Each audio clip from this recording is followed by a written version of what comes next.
think in your mind how you can nearly go blind when you find the used underwear from Brian's behind. You look on the ground when you're walking around. Sound of doo-doo hitting your foot makes you just wanna drown. Killers in the streets that make you compete. The Glock's in your hand because you just can't stand hearing his name. All you wanna do is blame the fame of his smelly game.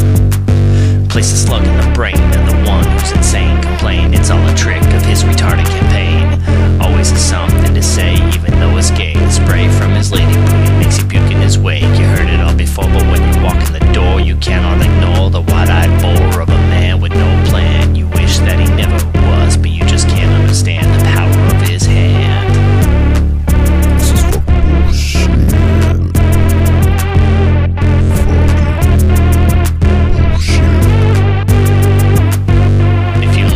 Face, it would be hard to erase that place in your head, so you try to be dead. When that doesn't work, you have to act like a jerk, but he will just think you fly because he's that kind of guy. So thick in the skull, his IQ reaching null. He had a binge on meth, 8 months to deal with, staring at you like you're the first thing he's ever saw. It's fitting as his granny told him she was his mom and pa. Never been fed the proper diet. His belly looks like there could be a baby inside it. He tries to act cool when he approaches his desk, but we know he could never ever be the best.